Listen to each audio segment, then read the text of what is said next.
Welcome back to our channel. Woo! So today we'll show you how to build strong subprime relationships with government contract winners. Now you may ask, why exactly does this matter? Did you know that big contractors often need small businesses as subcontractors? If you're able to build trust, you can win big contracts without bidding directly. Now, here's a quick request. Before digging into this, our analytics show that less than 1% of our viewers actually subscribe to our channel. We have a huge goal to hit 10,000 subscribers in the next 12 months. If you find this video helpful, please hit the subscribe button and support our mission. Thank you.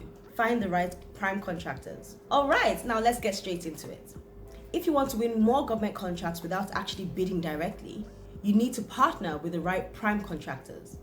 But how exactly do you go about finding them? Don't worry, I got you. Step 1, search the government databases. You might be thinking, where exactly do I even look? Well, the US government actually tracks every single contract that gets awarded. And guess what? That information is totally public. If you go to sam.gov and fpds.gov, these are two websites that you need to know. These are the gold mines for finding government contract winners. Think of them like LinkedIn, but for government deals. Fantastic. You can literally see who's winning contracts and see who they've worked with before. Step 2, look for companies in your industry. Now, don't just search randomly. You want to find prime contractors who actually need your type of service. So let's say you do IT services or construction, for example, or even staffing. Filter by your industry and check out who's actually winning contracts in those particular areas. Now, here's a pro tip for you.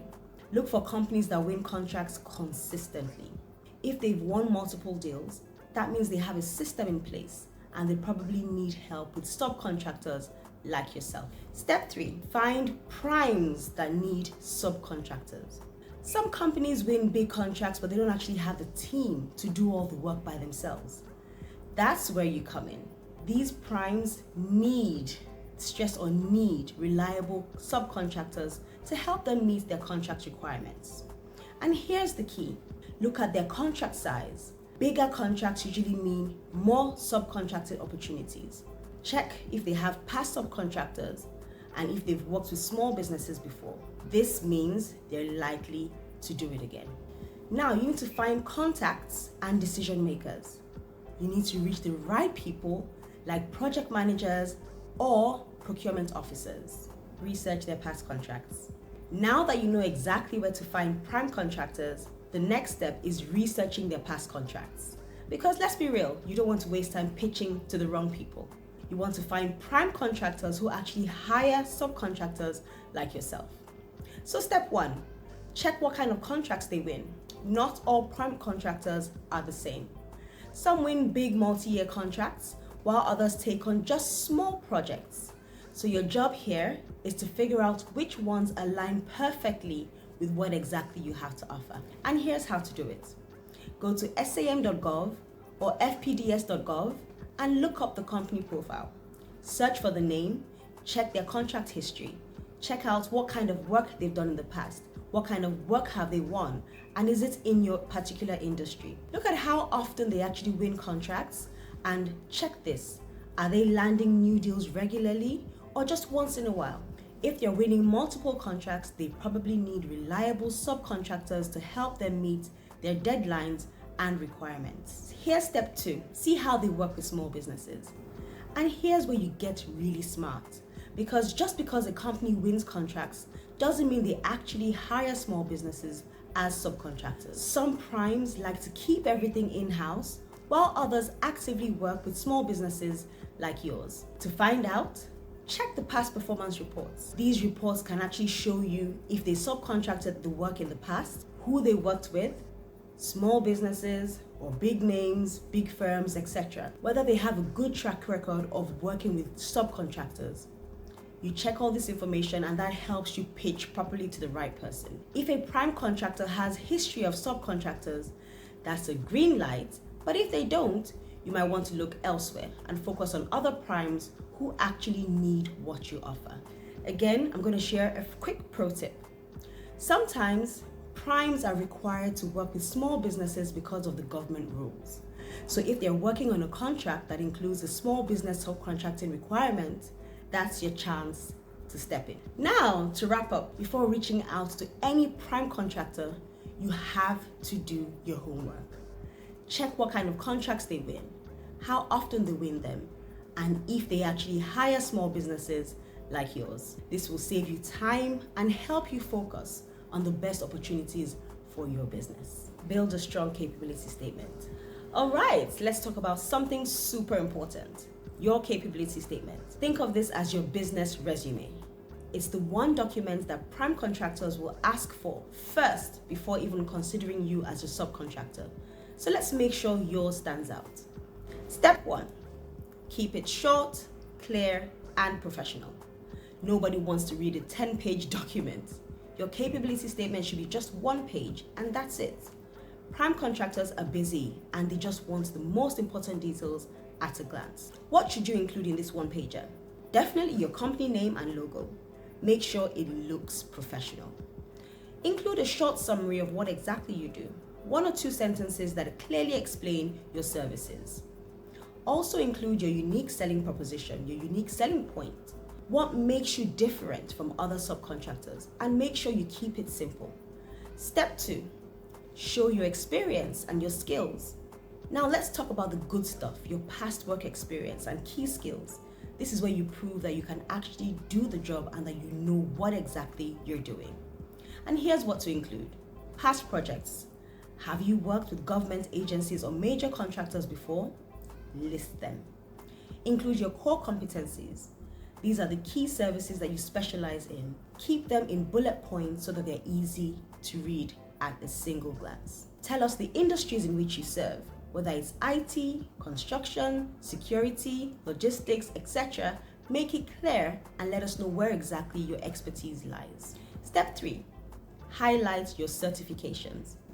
If you have government certifications, this is where you should make it shine.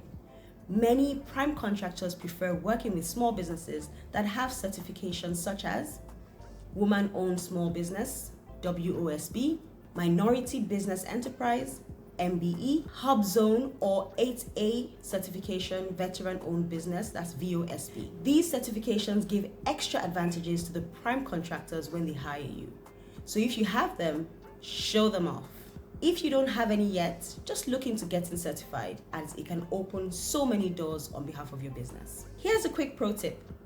Make sure your capability statement has updated contact information. I can't tell you how many businesses have lost opportunities just because the prime contractors couldn't reach them. Include your name, your phone number, email, and definitely your website. So let's recap. Keep your capability statement short, clear, and professional, all on just 1 page. Highlight your experience, your skills, and any past work to build credibility. Show off your government certifications to stand out, and make sure your contact information is correct so that they can reach you easily. Have you ever created your capability statement? If not, let me know in the comments if you need help. And of course, don't forget to subscribe so you don't miss the next steps in winning government contracts. Network at government contracting events. Now let's talk about networking. Don't roll your eyes. I know some of you are thinking, do I really need to attend these events and do I really need to talk to people? Well, the big answer is yes. If you're interested in landing big time subcontracting deals, you need to actually show up to where these decision makers are and present yourself. And this means government contracting events. So step 1, you need to attend the right events. There's so many events out there, but you need to stay focused on the ones that actually matter. Here are some of the things to look out for. Government contracting conferences. These are where the agencies and prime contractors actually connect. Also attend matchmaking events. These are like speed dating, but obviously for businesses. You get a few minutes to pitch your company to a prime contractor, so you need to make it count. Also attend webinars and virtual events if you're unable to travel. Make sure you attend these events where government contractors and agencies and primes also share opportunities. Now, don't just attend these events and sit at the back scrolling on your phone or being busy. You need to actually be active and introduce yourself. Step 2, you need to meet prime contractors face to face. When you're at an event, the goal is to talk to prime contractors. That's exactly why you're there. These are the companies that are winning contracts and they might need your help as a subcontractor. So how exactly can you approach them? First, even before attending the event, you need to do your homework. Look at the list of those that are attending, look at the companies that are going to be there, and highlight the ones that fit your industry. If you already know which primes need subcontractors, you would obviously be way ahead of the game. Secondly, you need to have your elevator pitch ready. When you meet a prime contractor, introduce yourself and do that with confidence. Tell them exactly who you are. Example, hi, my name is Kike and this is the name of my company. Tell them what you do. We specialize in offering XYZ service and we have experience working with XYZ industries. Let them know why they should care about what you do. Tell them we help primes meet their subcontracting goals by providing XYZ solution. Keep it short, engaging, and sweet. The goal is to spark their interest and not to give them a long speech. Thirdly, follow up after the event. And I think this part is the most important part and almost as important as actually networking in person. After the event, follow up with the people you met. Send a quick email, remind them who you are, and thank them for their time. Also mention something specific from the conversation that you had with them face to face. Also, make sure you attach your capability statement so that they remember exactly what you have to offer. If you don't follow up, you'll just be another name that they've forgotten at the end of the event. So make sure you do stay on their radar. And here's another quick pro tip. If you feel nervous about networking, consider bringing a buddy or practice your pitch beforehand. The more you do it, the easier it definitely gets. Now to wrap up, here's the game plan. Attend the right events, look for industry conferences, matchmaking events, and webinars. Meet prime contractors face to face, introduce yourself, and make a strong, lasting impression. Follow up afterwards by sending an email to keep the conversation going. Now, have you ever attended a government contracting event? If so, what was your experience like? Please drop a comment below, and if you found this video helpful, make sure to subscribe so that you don't miss the next steps in winning government contracts. Leverage your small business certifications. If you're a woman-owned, minority-owned, hub zone, or 8A certified, primes may prefer to work with you. These certifications give extra incentives for primes to choose your business. Now, you need to offer a niche service. Don't try to do everything. Focus on one specified service that primes need. And if you're an expert in a niche area, primes will definitely want to work with you. Stay compliant and follow contracting rules. Now we need to speak about something that's super important. That is staying compliant. I know it doesn't sound like a topic that's so exciting to talk about, but trust me, if you don't follow the rules, you might as well kiss those government contracts goodbye. So let's break it down in simple terms. Step 1. You need to understand federal regulations and compliance requirements. We all know that government contracts aren't like regular business deals. There are tons of rules you need to follow. But don't worry, you don't have to memorize everything by heart. You just need to know the basics that apply to your business and to your industry. Here are a few key things that you may want to focus on in this regard. SAM registration or SAM registration.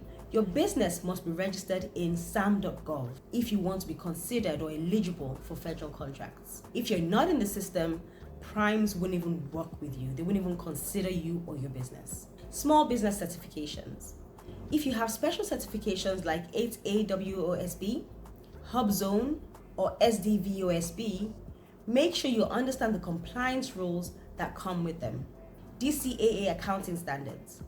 If you're handling cost-based contracts, for example, you might need to follow Defense Contract Audit Agency standards, that's DCAA, to prove that you're actually billing correctly. And here's a big one, subcontracting rules. Some government contracts have specific small business participation requirements, which means primes must hire small businesses as subcontractors to meet their goal. This is exactly where you can position yourself as a valuable partner. Step 2, show primes that you're low risk and easy to work with. Now, let's talk about how to make yourself an attractive subcontractor to these prime contractors. We know that they don't work with just someone who can do the job. They also want someone who won't cause them any headaches. And here's how to show that you're a low risk, high value subcontractor. First of all, you need to have solid documentation. Keep all your tax records, business licenses, and certifications up to date. If a prime asks for proof, you should be able to send it immediately. Understand contract requirements. So before signing anything, make sure you read and understand your responsibilities. If you don't follow the contract terms, you could be blacklisted for future deals, and we definitely wouldn't want that to happen. Maintain cybersecurity standards. Some government contracts require CMMC, that is, Cybersecurity Maturity Model Certification. If you handle sensitive data, you need to prove you can protect government information. You have to stay organized with reporting. Many contracts require regular reports and performance tracking. If you submit reports on time and follow the process, primes will definitely love working with you. Here's a pro tip for you as usual. If you're unsure about compliance, you have questions, etc., you could hire a consultant or take a government contracting course. A little investment today can save you from costly mistakes later. To wrap up, here's what you need to do. You need to know the key compliance rules, stay registered, keep up with small business requirements, and understand contract terms. You need to show that you're easy to work with, keep your paperwork in order, follow cybersecurity rules, and report everything properly. Make life easy for prime contractors. If they see you as low risk, they'll want to work with you again and again and again. Be flexible and solve their problems. Now, let's get real. If you want to build strong relationships with prime contractors, there's just one golden rule. Make their life easier. The easier you are to work with, the more they'll want to keep you around. So let's talk about how to be the kind of subcontractor that primes love. Step 1, be flexible and actually solve their problems. Think about this. Prime contractors are under a lot of pressure. They're managing huge government contracts, meeting deadlines, handling compliance, and dealing with a million moving parts. The last thing they need is a subcontractor who adds to their stress. So how do you stand out? Simple. Just be the subcontractor who solves problems and not creates them. If a prime needs you to adjust to a tight deadline, figure out how to make it work. If they ask for a small scope change, don't make it a big deal. Just adapt and make sure that you deliver. If an issue comes up, don't just report the problem, offer a solution. When you become the person who takes stress off their plate, they'll keep coming back to you again and again, and that's definitely good for business. Step 2, be responsive, proactive, and reliable. Now let's break these 3 things down because they're what separates okay subcontractors from amazing ones. First, be responsive. When a prime contractor reaches out, don't ghost them for 3 days because you're busy or doing other things. Government contracts run on strict timelines, and slow responses can literally cost them so much money. Reply quickly to emails and calls. Even if you don't have an answer yet, send a quick update. For example, I got your message, I'm on it, I'm working towards it, and I'll get back to you shortly. If you need last-minute documents, be the first person that sends them over. Secondly, be proactive. Don't wait for the prime to tell you what to do all the time. If something can be done and you spot it for improvements, just simply speak up. If you spot a potential issue, what do? Let them know before it becomes a big problem. Nip it in the bud. Have an idea to save them time or save them money? Don't be quiet, suggest it. When you show that you think ahead and take initiative, primes will trust you more and see you as a key partner, not just another vendor. Next, you need to be reliable. This is huge. The worst thing you can do is commit to something and not follow through. If you say you'll deliver by Friday, make sure you deliver by Friday. No excuses, no surprises. Always meet your deadlines. If something does go wrong, however, ensure that you communicate early and have a backup plan. You need to build a reputation for being the one they can count on. When a prime contractor knows you're dependable, they won't hesitate to bring you on for future contracts. Here's a quick pro tip. If you want a prime contractor to love working with you, make them look good. If you deliver high quality work on time, it makes their job easier and they remember when it's time to hand out future contracts. To wrap up, here's what you need to do. You need to be flexible and help solve problems. Make the prime's life easier and not harder. Be responsive and proactive. Stay on top of your communication and take initiative. Be reliable. Simply deliver what you promise every single time. Now, have you ever worked with a prime contractor before? What was your experience like? Let me know in the comments. Next, we're going to talk about something that's also super important: keeping in touch and following up. Because let's be real, government contracts don't get handed out overnight. It's all about long-term relationships. If you meet a prime contractor once and they never follow up, guess what? They're going to forget that you exist. Step 1. Build long-term relationships by checking in regularly. Think about it like this. Just because a prime contractor doesn't have a job for you right now, doesn't mean they won't need you in a few months. Your job is to stay on their radar so that when the right opportunity comes up, your name is the first one that they think of. Here's exactly how you can do it. Send a follow-up email after meeting them. Just a quick, great connecting with you, let's stay in touch. That does the job. Check in every couple of months just to see how business is doing and stay top of mind. Even if there's no contract yet, just ask how things are going. Maybe share relevant updates about your business. Engage with them on LinkedIn, like and comment on their posts. This is just an easy way to stay visible without being, pushy. Step 2. Even if they don't have a spot now, they may need you later. Always remember this. Now, let me tell you a little secret. Prime contractors are always planning future projects. Just because they don't need a subcontractor today doesn't mean they won't need them the next quarter or the next year. These are valuable tips on how you can stay in touch and stay top of mind with your primes. Imagine this. They win a new contract. They suddenly realize they need your exact skill set. If you haven't stayed in touch, they'll go looking for someone else just because they can't remember who exactly you are or how to get in touch with you. But if you've been checking in and keeping in communication warm, they'll think, oh yeah, so-and-so person would be perfect for this. And boom, your business is in. Following up isn't about being annoying. Get that right. It's just smart business. You're just reminding them, hey, I'm still here and I'm ready to help. Here's a quick pro tip for you. If you don't know what to say when checking in, here's an easy message. Hey, insert the prime's name. Just wanted to check in and see how things are going. Hope all is well. If opportunities come up where I can support, I'd definitely love to chat. Simple, professional, and keeps the relationship warm. Now to wrap up, here's what to remember. Stay in touch. Follow up and check in regularly. Be patient. Just because there's no job today doesn't mean there won't be one later. Make sure you stay visible, whether it's an email, a LinkedIn comment, or a quick phone call. Just make sure you keep the conversation alive. So, quick recap. We shared powerful tips to help you partner with prime contractors and win more government contracts. Now, subscribe and stay updated.